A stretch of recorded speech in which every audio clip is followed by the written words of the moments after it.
ದುಬಾರಿ ದುನಿಯಾದಲ್ಲಿ ಮತ್ತೊಂದು ಬೆಲೆ ಏರಿಕೆ ಶಾಕ್ ನೀಡಲಾಗಿದೆ. ಇನ್ನು ಹೋಟೆಲ್ಗಳಲ್ಲಿ ತಿಂಡಿ ತಿನಿಸುಗಳ ಬೆಲೆಯನ್ನ ಏರಿಕೆ ಮಾಡುವ ಸಾಧ್ಯತೆ ಕೂಡ ಇದೆ. ಆಲ್ರೆಡಿ ದುಬಾರಿ ದುನಿಯಾ, ಈ ಒಂದು ದುಬಾರಿ ದುನಿಯಾದಲ್ಲಿ ಈಗ ಮತ್ತೊಂದು ಬೆಲೆ ಏರಿಕೆಯ ಶಾಕ್ ಗ್ರಾಹಕರಿಗೆ ಹೊರೆ ಆಗ್ತಾ ಇದೆ. ಹೋಟೆಲ್ಗಳಲ್ಲಿ ತಿಂಡಿ ತಿನಿಸುಗಳ ಬೆಲೆ ಏರಿಕೆ ಮಾಡುವ ಸಾಧ್ಯತೆ ಕೂಡ ಇದೆ. ಇನ್ನು ದರ ಏರಿಕೆಗೆ ಹೋಟೆಲ್ ಅಸೋಸಿಯೇಷನ್ ನಿರ್ಧಾರವನ್ನ ಮಾಡಿಕೊಂಡಿದೆ. ಈಗ ಆಲ್ರೆಡಿ ಗ್ಯಾಸ್, ನೀರು, ವಿದ್ಯುತ್ ಎಲ್ಲವೂ ಹೆಚ್ಚಳ ಆಗಿದೆ. ಹೀಗಾಗಿ ಹೋಟೆಲ್ಗಳಲ್ಲೂ ಕೂಡ ದರ ಏರಿಕೆಗೆ ನಿರ್ಧಾರವನ್ನ ಮಾಡಲಾಗಿದೆ. ಆಯಾ ಹೋಟೆಲ್ ಮಾಲೀಕರಿಗೆ ಬಿಟ್ಟಿದ್ದೇವೆ ದರ ಏರಿಕೆ ಮಾಡುವಂತಹ ವಿಚಾರ.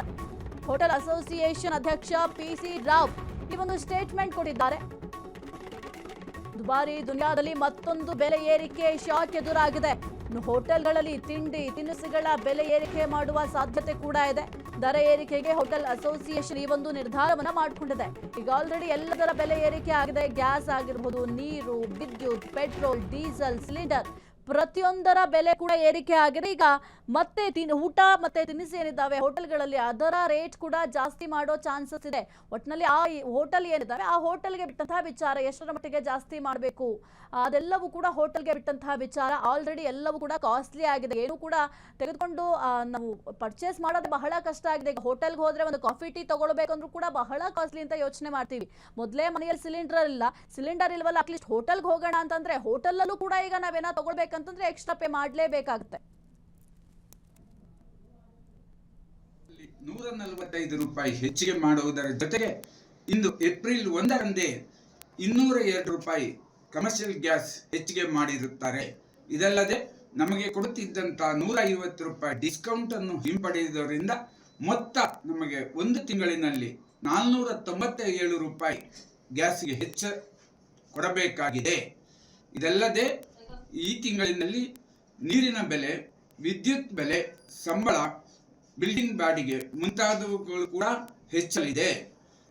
ಅದರ ಜೊತೆಗೆ ಗಾರ್ಬೇಜಿಗೆ 1 ಕೆಜಿಗೆ ₹12 ನಾವು ಕೊಡಬೇಕಾಗಿ ಪರಿಸ್ಥಿತಿ ಬಂದಿರುತ್ತದೆ. ಹೀಗಿದ್ದರೂ ನಮ್ಮ ಹೋಟೆಲ್ ತಿಂಡಿ ತಿನಿಸುಗಳ ಬೆಲೆಯನ್ನು ಹೆಚ್ಚುವರಿ ಮಾಡುವಂತಹ ನಿರ್ಧಾರ ಆ ಹೋಟೆಲ್ ಮಾಲೀಕರಿಗೆ ಬಿಟ್ಟಿರುತ್ತೇವೆ. ಅವರು ಅವರ ಲಾಭ ನಷ್ಟವನ್ನು ನೋಡಿ ಬೆಲೆಯನ್ನು ನಿರ್ಧರಿಸಲಿದ್ದಾರೆ. ಮಾರ್ಚ್ ತಿಂಗಳಲ್ಲಿ ₹145 ಹೆಚ್ಚಿಗೆ ಮಾಡುವುದರ ಜೊತೆಗೆ ಇಂದು ಏಪ್ರಿಲ್ ಬೃಹತ್ ಬೆಂಗಳೂರು ಹೋಟೆಲ್ ಅಸೋಸಿಯೇಷನ್ ಅಧ್ಯಕ್ಷ ಪಿಸಿ ರಾವ್ ಅವರು ಮಾತನಾಡ್ತಾ ಹೇಳ್ತಾ ಇದ್ರು. ಮಾರ್ಚ್ ತಿಂಗಳಲ್ಲಿ ₹145 ಹೆಚ್ಚಳ ಮಾಡಿದ್ರು. ಇನ್ನು ಏಪ್ರಿಲ್ 1ರಿಂದ ₹202 ಕಮರ್ಷಿಯಲ್ ಗ್ಯಾಸ್ ಕೂಡ ಹೆಚ್ಚಳ ಮಾಡಿರ್ತಾರೆ. ನಮಗೆ ಕೊಡ್ತಾ ಇದ್ದ ₹150 ಕೂಡ ಈಗ ಡಿಸ್ಕೌಂಟ್ ಹಿಂಪಡ್ಕೊಂಡಿದ್ದಾರೆ. ಒಂದು ತಿಂಗಳಲ್ಲಿ ₹497 ಈಗ ನಮ್ಗೆ ಹೆಚ್ಚಿಗೆ ಕೊಡಬೇಕಾಗಿದೆ. ಹಾಗಾಗಿ ಬಹಳ ಕಷ್ಟ ಆಗುತ್ತೆ ಒಂದು ಹೋಟೆಲ್ ಉದ್ಯಮವನ್ನು ನಡೆಸೋದು. ಇನ್ನು ಯಾವ ಹೋಟೆಲಲ್ಲಿ ಎಷ್ಟು ಹೆಚ್ಚಳ ಮಾಡಬೇಕು ಅಥವಾ ಯಾವಾಗ ಹೆಚ್ಚಳ ಮಾಡಬೇಕು ಆ ಒಂದು ಹೋಟೆಲ್ಗೆ ಬಿಟ್ಟಂತಹ ವಿಚಾರ. ಅವ್ರಿಗೆ ಎಷ್ಟು ಲಾಭ ಬರುತ್ತೆ, ಎಷ್ಟು ಈಗ ಸದ್ಯಕ್ಕೆ ನಷ್ಟ ಆಗ್ತಾ ಇದೆ, ಅದರ ಮೇಲೆ ಡಿಪೆಂಡ್ ಮಾಡಿಕೊಂಡು ಅವರು ಹೆಚ್ಚಳವನ್ನ ಮಾಡಬಹುದು ಎಂಬ ನಿರ್ಧಾರವನ್ನ ಮಾಡ್ಕೊಂಡಿದ್ದೀವಿ ಅಂತ ಹೇಳ್ತಾ ಇದ್ದಾರೆ. ಆದರೆ ಸದ್ಯಕ್ಕೆ ಜನಸಾಮಾನ್ಯರಿಗೆ ಎಲ್ಲವೂ ಕೂಡ ಹೊರೆ ಆಗ್ತಾ ಇದೆ. ಕೇವಲ ಈ ಒಂದು ಹೋಟೆಲ್ನಲ್ಲಿರುವಂತಹ ತಿಂಡಿ ತಿನಿಸು ಮಾತ್ರ ರೇಟ್ ಜಾಸ್ತಿ ಆಗಿಲ್ಲ, ಪ್ರತಿಯೊಂದರ ಬೆಲೆ ಕೂಡ ಜಾಸ್ತಿ ಆಗಿದೆ. ಸಿಲಿಂಡರ್ ರೇಟ್ ಜಾಸ್ತಿ ಮಾಡಿದ್ದಾರೆ, ಪೆಟ್ರೋಲ್ ಡೀಸೆಲ್ ದರ ಹೆಚ್ಚಿಗೆ ಮಾಡಿದ್ದಾರೆ, ಇನ್ನು ಕುಡಿಯೋ ನೀರಿನ ರೇಟ್ ಕೂಡ ಜಾಸ್ತಿ ಮಾಡಿದ್ದಾರೆ. ಇನ್ನು ಯಾವುದು ಉಳಿದಿದೆ ಅಂತ ಗೊತ್ತಾಗ್ತಾ ಇಲ್ಲ. ಮೂಲಭೂತ ಸೌಕರ್ಯಗಳು ಏನು ಬೇಕು ಆ ಮೂಲಭೂತ ಸೌಕರ್ಯಗಳೆಲ್ಲದರ ರೇಟ್ ಕೂಡ ಜಾಸ್ತಿ ಆಗಿದೆ. ಈಗ ಜನರ ಮೇಲೆ ಬರೆ ಎಳೆಯುವಂತಹ ಕೆಲಸವನ್ನ ಮಾಡ್ತಾ ಇದ್ದಾರೆ. ಜೊತೆಗೆ ವಿದ್ಯುತ್ ರೇಟ್ ಕೂಡ ಜಾಸ್ತಿ ಆಗಿದೆ. ಇನ್ನು ಬಿಲ್ಡಿಂಗ್ ಬಾಡಿಗೆ ಅದರ ರೇಟ್ ಕೂಡ ಈಗ ಜಾಸ್ತಿ ಆಗಿದೆ.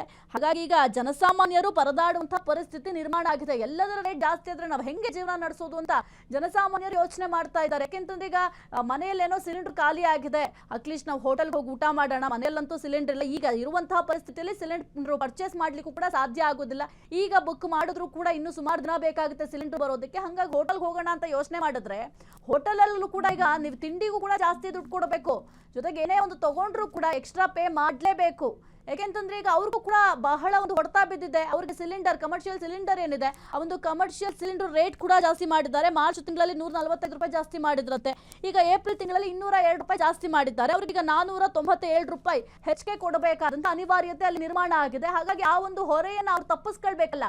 ಹಂಗಾಗಿ ಈಗ ಎಲ್ಲವನ್ನು ಕೂಡ ಗ್ರಾಹಕರ ಹೆಗಲ ಮೇಲೆ ಹೊರಿಸ್ತಾ ಇದ್ದಾರೆ. ಕೇವಲ ಹೋಟೆಲ್ ಉದ್ಯಮದವರು ಅಂತ ಹೇಳ್ತಾ ಇಲ್ಲ, ಪ್ರತಿಯೊಂದು ರಂಗವನ್ನು ನೀವು ಗಮನಿಸಬಹುದು. ಪ್ರತಿಯೊಂದರಲ್ಲೂ ಕೂಡ ಗ್ರಾಹಕರಿಗೆ ಹೆಚ್ಚಿನ ಹೊರೆ ಆಗ್ತಾ ಇದೆ. ಈಗ ನಮ್ಮ ಬಳಿ ಟ್ಯಾಕ್ಸ್ ಅನ್ನ ಪೇ ಮಾಡಿಸ್ಕೊತಾರೆ ಸರ್ಕಾರದವರು. ಆದ್ರೆ ನಾವು ಇಲ್ಲಿ ಏನಾಗ್ತಾ ಇದೆ ಅಂತಂದ್ರೆ ಜನಸಾಮಾನ್ಯರಿಗೆ ತೊಂದರೆ ಆಗ್ತಾ ಇರೋದು, ಇಲ್ಲಿ ಯಾರಿಗೂ ಕೂಡ ತೊಂದರೆ ಆಗ್ತಾ ಇಲ್ಲ. ಈಗ ಗ್ರಾಹಕರೀಗ ಒಂದೇನೋ ಸಿಲಿಂಡರ್ ಪರ್ಚೇಸ್ ಮಾಡ್ಬೇಕಂತಂದ್ರೆ ಹೋಗಿ ಸಿಲಿಂಡರ್ ತಗೊಳ್ಬೇಕು ಅಂತಂದ್ರೆ ಎಕ್ಸ್ಟ್ರಾ ಕೊಡ್ಲೇಬೇಕು, ಅನಿವಾರ್ಯತೆ. ನಮಗೆ ಸಿಲಿಂಡರ್ ಬೇಕೇ ಬೇಕು.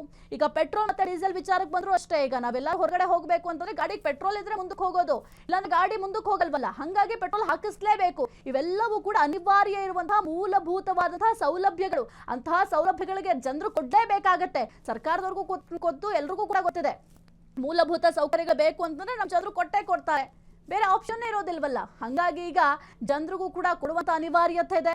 ಇದನ್ನೇ ಕೆಲವೊಂದಿಷ್ಟು ಜನ ಲಾಭವಾಗಿ ಮಾಡ್ಕೊಳ್ತಾ ಇದ್ದಾರೆ, ಅವರವರ ಲಾಭಕ್ಕೆ ಬಳಕೆ ಮಾಡ್ಕೊಳ್ತಾ ಇದ್ದಾರೆ. ಆದ್ರೆ ಒಟ್ಟಿನಲ್ಲಿ ಇದೆಲ್ಲವನ್ನು ಕೂಡ ಈಗ ನಿಭಾಯಿಸಬೇಕಾಗಿರೋರು ಗ್ರಾಹಕ ವರ್ಗದವರು. ಈಗ ಹೋಟೆಲ್ ಕೂಡ ಜಾಸ್ತಿ ಆಗಿದೆ, ಸಿಲಿಂಡ್ರು, ನೀರು, ವಿದ್ಯುತ್ ಯಾವುದು ಕೂಡ ಕಡಿಮೆ ನಿಮ್ಗೆ ಸಿಗೋದೇ ಇಲ್ಲ.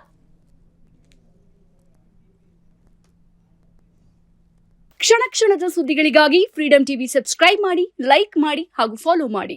ಹೊಸ ಸುದ್ದಿಗಳ ನೋಟಿಫಿಕೇಶನ್ಗಾಗಿ ಬೆಲ್ ಐಕಾನ್ ಮೇಲೆ ಕ್ಲಿಕ್ ಮಾಡಿ.